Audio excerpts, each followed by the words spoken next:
नमस्कार, स्वागत है आप सभी का स्टार न्यूज में और मैं हूं आपके साथ जुबैर चौधरी। वक्त तो चला हमारी देवभूमि का, जहां सबसे पहले बात करेंगे नरेंद्र नगर की, जहां पर मध्य क्षेत्रीय परिषद की 24वीं बैठक ली गई है। बता दें कि ये बैठक केंद्रीय गृह मंत्री अमित शाह की अध्यक्षता में हुई। इस बैठक में सीएम योगी आदित्यनाथ, सीएम पुष्कर सिंह धामी सहित कई मंत्री शामिल हुए। तो उत्तराखंड के टिहरी जिले के नरेंद्र नगर में मध्य क्षेत्रीय परिषद बैठक की शुरुआत हुई।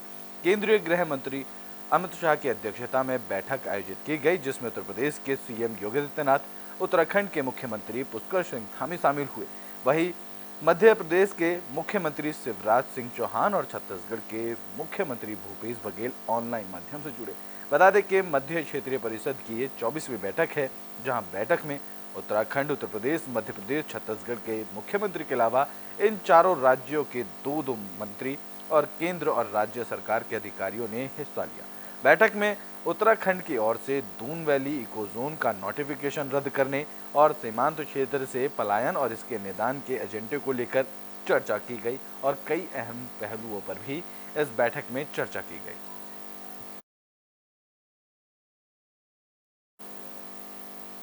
तो बुलेटिन में बात कर लेते हैं उत्तराखंड पहुंचे सीएम योगी आदित्यनाथ की, जो पहले बद्रीनाथ और फिर केदारनाथ दर्शन के लिए पहुंचे। बता दें कि लोकसभा चुनाव से पहले सीएम योगी आदित्यनाथ उत्तराखंड दौरे पर हैं, जहां वो नरेंद्र नगर में मध्य क्षेत्रीय परिषद बैठक में शामिल हुए। बता दें कि बद्रीनाथ में उन्होंने पूजा अर्चना के बाद सीएम योगी आदित्यनाथ केदारनाथ के लिए रवाना हुए, जहां पुजारियों ने उनका भव्य स्वागत किया। इसके बाद मंदिर के अंदर जाकर सीएम योगी आदित्यनाथ ने दर्शन और पूजन किया। बता दें कि खराब मौसम के कारण उत्तर प्रदेश के मुख्यमंत्री योगी आदित्यनाथ का शनिवार को केदारनाथ का दौरा रद्द कर दिया गया था, जिसके बाद यूपी सीएम योगी आदित्यनाथ सीधे बद्रीनाथ पहुंचे, जहां योगी आदित्यनाथ के केदारनाथ पहुंचने पर मंदिर समिति के पदाधिकारियों और पुजारियों ने उनका भव्य स्वागत किया। योगी आदित्यनाथ के केदारनाथ पहुंचने पर श्रद्धालु काफी उत्साहित नजर आए, जहां सीएम योगी आदित्यनाथ ने भी केदारनाथ में मौजूद सभी श्रद्धालुओं का अभिवादन किया।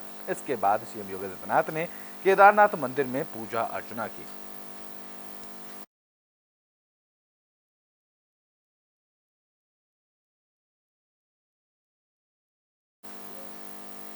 तो बुलेटिन में बात बागेश्वर की कर लेते हैं, जहां से विधायक पार्वती दास ने सीएम पुष्कर सिंह धामी से मुलाकात की है।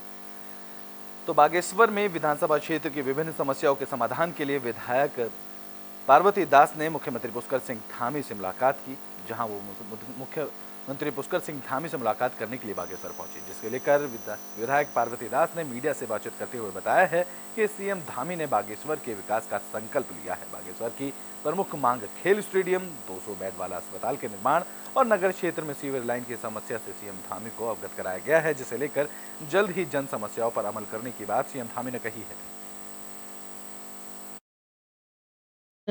मुख्यमंत्री जी को मैंने यहाँ की जो जन समस्याएं हैं वो सब प्रस्ताव उनको दे के आई हूँ।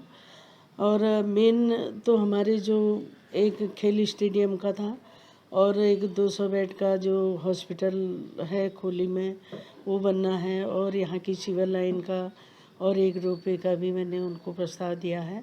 वो अतिशीघ्र इन चीज़ों पर अपना ध्यान केंद्रित करेंगे। और लोकल उत्पादों के लिए जैसे हमारे क्षेत्र की समस्याएं लोकल के लिए अब जो उन्होंने सोचा था उनके टाइम पर वो कह रहे थे कि मैं सूक्ष्म और लघु उद्योग लगाऊंगा, लेकिन ईश्वर ने टाइम ही नहीं दिया। क्षेत्र का विकास हमारे पिताजी ने अपने समय पर काफ़ी हद तक इस क्षेत्र को आगे रखने का प्रयास किया है। आज बागेश्वर विधानसभा को आज अग्रणी विधानसभा के रूप में पूरे उत्तराखंड में जाना जाता है, और आप जानते हैं कि जिसका बार बार जनता ने उनके कार्य पर बार बार मोहर लगा के और साबित किया है कि उन्होंने जनता के हित में हमेशा कार्य किया है। और माताजी को जिता करके इस विधानसभा से भेजने का भी जनता का यही निर्णय था, यही आकांक्षा थी कि इस क्षेत्र को जिस तरीके से चंदन दास जी ने आगे बढ़ाया उसी को हमारी माताजी भी आगे बढ़ाएंगी। उनके पद चिन्हों पर चल के हम जनता के सुख दुख में शरीक होकर के जनता के बीच में रहे। तो बुलेटिन में बात उस सितारगंज की कर लेते हैं, जहां कांग्रेस कार्यकर्ताओं ने प्रदर्शन किया है। इस दौरान कांग्रेस कार्यकर्ताओं ने बीजेपी सरकार का पुतला भी फूंका है। बता दें कि सितारगंज में राहुल गांधी को रावण बताने वाले कांग्रेस कार्यकर्ताओं का गुस्सा देखने को मिला। इस कड़ी में सितारगंज में कांग्रेस के कार्यकर्ताओं ने प्रदर्शन किया और बीजेपी के खिलाफ जमकर नारेबाजी भी की। बता दें कि कांग्रेस कार्यकर्ताओं ने नगर के अमरिया चौराहे पर इकट्ठा होकर ट्विटर हैंडल पर बीजेपी की तरफ से कांग्रेस पार्टी के पूर्व राष्ट्रीय अध्यक्ष राहुल गांधी को रावण बताए जाने को लेकर आक्रोश जताया, जिसको लेकर कांग्रेस कार्यकर्ताओं ने केंद्र की बीजेपी सरकार का पुतला भी फूका। इस दौरान सितारगंज कांग्रेस पार्टी के नगर अध्यक्ष सरताज अहमद ने कहा है कि ट्विटर हैंडल पर कांग्रेस पार्टी के पूर्व राष्ट्रीय अध्यक्ष राहुल गांधी को रावण कहा गया है, जबकि राहुल गांधी रावण नहीं है बल्कि भारत के प्रधानमंत्री नरेंद्र मोदी रावण है। उनकी कार्यशैली पर सवाल खड़े करते हुए उन्होंने कहा है कि प्रधानमंत्री नरेंद्र मोदी को रावण का नाम दिया जाना चाहिए। रावण को रूप देना चाहिए, माननीय नरेंद्र मोदी जी को रावण को रूप देना चाहिए। वो हमारे माननीय राहुल गांधी जी के लिए अब शब्द बोले कि जो करा गया है, जो हैंडिंग के द्वारा जो हमें लोगों को पता लगाया, जो उन्होंने करा गया है, जो उसमें रावण को रूप दिखाया गया है राहुल गांधी। बेटियों बात खटीमा की कर लेते हैं, जहां धान खरीद की शुरुआत न होने पर किसानों का आक्रोश देखने को मिला है। जहां खटीमा में किसानों ने प्रदर्शन भी किया है तो उधम सिंह नगर में सरकार ने 5 अक्टूबर तक सरकारी धान क्रय केंद्र खोलने को आश्वासन दिया था, लेकिन इसके बावजूद भी सरकारी धान क्रय केंद्र नहीं खोला गया है, जिसके चलते धान खरीद शुरू नहीं हो पा रही है। ऐसे में किसानों की नाराजगी देखने को मिल रही है। इस मामले को लेकर किसानों ने खटीमा मंडी समिति के गेट के सामने धरना प्रदर्शन दिया। साथ ही मंडी समिति के रास्ते को बंद करने के साथ ट्रैक्टर ट्रॉली रास्ते पर ही खड़े कर दी। तो वहीं किसानों का कहना है कि प्रशासनिक अधिकारियों ने 6 अक्टूबर से धान खरीद शुरू करने की बात कही थी, लेकिन खरीद केंद्रों पर धान की तोल शुरू नहीं हो पाई है। किसानों की मांग है कि सभी कांटों पर जल्द से जल्द धान की तुलाई शुरू की जाए। साथ ही उत्तर प्रदेश की तरफ से आने वाले बाहर के धान पर भी रोक लगाई जाए, क्योंकि यूपी से धान आने पर स्थानीय किसानों को अपना धान औने पौने दाम पर बेचने के लिए मजबूर होना पड़ता है। किसानों का कहना है कि जो पिछले सालों की तरह कच्चा आड़ की खरीद होती थी, इस साल भी शुरू करवाई जाए। बहुत समय हो गया है, 6 तारीख तक कच्चा आड़ती की तोल शुरू नहीं हुई है।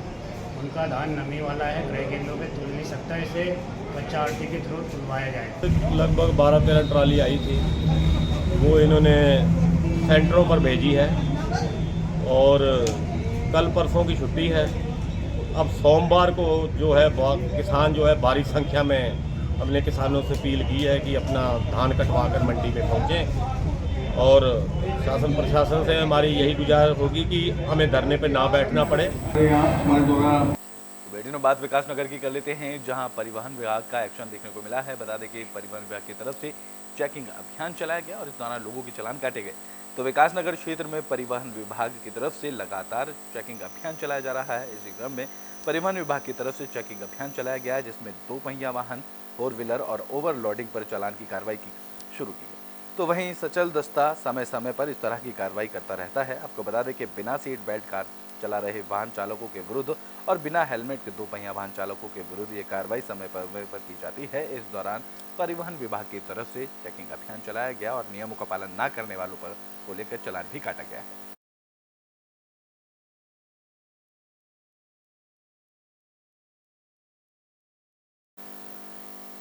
बुलेटिन बात उत्तरकाशी की कर लेते हैं, जहां वन्य जीव सप्ताह कार्यक्रम का आयोजन किया गया। इस दौरान साफ सफाई को लेकर लोगों को जागरूक भी किया गया। तो उत्तरकाशी के गंगोत्री नेशनल पार्क क्रू की तरफ से वन्य जीव सप्ताह कार्यक्रम का आयोजन किया गया। इस अवसर पर Gangotri national park incharge Rajveer Rawat और उनकी टीम की तरफ से गौमुख से गंगोत्री तक सफाई अभियान चलाया गया। साथ ही तीर्थयात्री और ट्रैकिंग एजेंसियों से वन्य जीवों को सुरक्षित और संरक्षण करने के लिए पर्यटकों और वन्यजीव सप्ताह के कार्यक्रम के तहत जागरूक किया गया, जिसमें गंगोत्री नेशनल पार्क में प्रवेश करने वाले पर्यटकों को स्वच्छता पर ध्यान रखने के निर्देश भी दिए गए। सब लोगों को हार्दिक बधाई। गंगोत्री नेशनल पार्क से 1 अक्टूबर से 7 अक्टूबर तक हमारे वन्यजीव सप्ताह मनाया जाता है और सभी लोगों से हम आग्रह कर रहे हैं कि वन्यजीव की सुरक्षा तथा आसपास में जितने भी कूड़ा करकट हो, साफ सफाई का ध्यान रखें। लोगों से हम जितने भी गंगोत्री नेशनल पार्क के अंदर जो भी लोग पर्यटक तीर्थयात्री जा रहे हैं, सभी से हम यह प्रार्थना कर रहे हैं कि प्लीज़ कोई भी कूड़ा। तो बेटे बात विकास नगर की कर लेते हैं, जहां कैनाल रोड कई सालों से जर्जर हालत में है, जिससे लोगों को परेशानियों का सामना करना पड़ रहा है।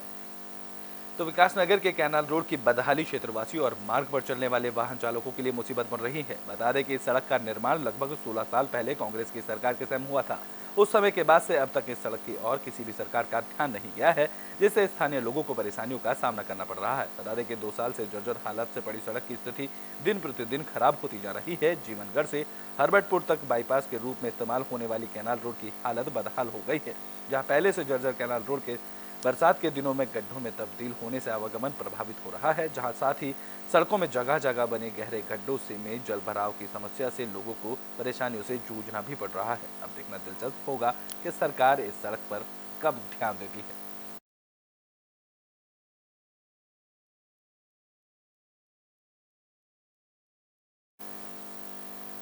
बुलेटिन में बात खटीमा की कर लेते हैं, जहां वन विभाग की टीम को बड़ी सफलता हाथ लगी है। वन विभाग की टीम ने खैर की लकड़ी से भरी पिकअप वैन को पकड़ा है। तो उधम सिंह नगर के खटीमा के सुरई वन रेंज में वन विभाग को बड़ी सफलता हाथ लगी है। बता दें कि वन विभाग की टीम ने मुखबिर की सूचना पर खेरा बंदी पर अवैध खैर की लकड़ी से भरी पिकअप वाहन गाड़ी पकड़ी है। दरअसल खटीमा से लकड़ी चोरी कर यूपी ले जाने के मामले लगातार बढ़ते जा रहे थे। इसी कड़ी में सुरई वन रेंज में गश्त करने वाले दल ने कीमती खैर की लकड़ी से भरे ट्रक को पकड़ा। इस दौरान सुरई वन रेंज के रेंजर राजेंद्र सिंह मंडराल ने बताया है कि जब वह अपने स्टाफ के साथ गश्त पर थे, तभी उन्हें मुखबिर की तरफ से सूचना मिली कि अवैध लकड़ी से भरा एक पिकअप वाहन क्षेत्र से निकलने की कोशिश कर रहा है। जहां सूचना मिलने के बाद उन्होंने अपने स्टाफ कर्मचारियों के साथ उस वाहन को पकड़ने के लिए पीलीभीत रोड पर 17 मील के पास घेराबंदी की और पिकअप वाहन को पकड़ा। खटीमा से मझौला की तरफ को जो है गाड़ी हमें आती हुई दिखाई दी। हमने गाड़ी को रोका और रोक करके जैसे ही हमने गाड़ी की घेराबंदी करी, उसमें जो है मौके में जो ड्राइवर था वो गाड़ी को छोड़ करके भाग गया और मौके पर हमारे साथ जो खैर लट्ठे से लदी हुई जो है पिकअप को जो है पकड़ करके रेंज कार्यालय झनकिया परिसर में सुरक्षित रखवा दिया गया है और अपराधियों के खिलाफ जो है विधिक कार्रवाई की जा रही है। और बुलेटिन के आखिरी में बात हल्द्वानी की कर लेते हैं, जहां मामूली विवाद को लेकर 2 पक्षों में मारपीट का मामला सामने आया है। तो हल्द्वानी के बनभूलपुरा के क्षेत्र के आजाद नगर लाइन नंबर 8 में मामूली बात को शुरू लेकर हुआ विवाद 2 समुदाय के बीच मारपीट में बदल गया। दोनों ओर से चली ईंट पत्थर से कई वाहन क्षतिग्रस्त हुए, जिसके बाद मौके पर पहुंची पुलिस ने 3 लोगों को इस मामले में हिरासत में लिया। दरअसल गांधीनगर के कुछ युवक बाइक से एक दुकान पर बर्थडे केक लेने आए थे। बता दें कि दुकान बंद होने पर युवकों ने गाली गलौज करना शुरू किया। ऐसे में जब वहां मौजूद लोगों ने उन्हें टोका तो 2 पक्षों में कहासुनी हो गई, जहां मौके पर जमा लोगों ने बाइक सवारों को पीट कर भगा दिया, जिसके थोड़ी देर बाद बाइक सवार युवक अपने साथ कई लोगों के साथ मौके पर पहुंचे और एक दूसरे पर पथराव शुरू किया, जिस पर दूसरे पक्ष से भी जवाबी पथराव शुरू हुआ। तो वहीं घटना की सूचना मिलने पर पहुंचे एसपी सिटी और सीओ भारी फोर्स के साथ पहुंचे, जहां उपद्रव कर रहे लोगों को सीओ और एसपी सिटी ने फटकार लगाई। रोड एक देर से रखा था, उस वजह से थोड़ा सा दिक्कत आ रही थी आने जाने वालों को। तो उसने कहा कि भैया मुझे जाने दो, रोड एक देर से रखा था, उस वजह से थोड़ा सा दिक्कत आ रही थी आने जाने वालों को। तो उसने कहा कि भैया मुझे जाने दो, आप केक ले लेते रहना। तो उसमें 1-2 लोग जो थे वो एकदम से गुस्सा हो गए, यार ड्रिंक करे हुए थे वो, और मैं केक नहीं दे पाया उनको। तो माहौल हाथों हाथ इतना ख़राब हो गया था कि वो धार्मिक नारे जय श्री राम। कल रात्रि जो है एक पक्ष बनभूलपुरा क्षेत्र में बेकरी में केक लेने गया था और उसी दौरान उनके द्वारा वहां पे थोड़ा शोर शराबा किया गया। स्थानीय लोगों ने उसका विरोध किया। इस बात पे दोनों पक्षों में वाद विवाद हुआ। तो उत्तराखंड के बुलेटिन हमारी देवभूमि में भी के लिए बस इतना ही। देश और दुनिया की तमाम खबरों के लिए देखते रहें एबी स्टार।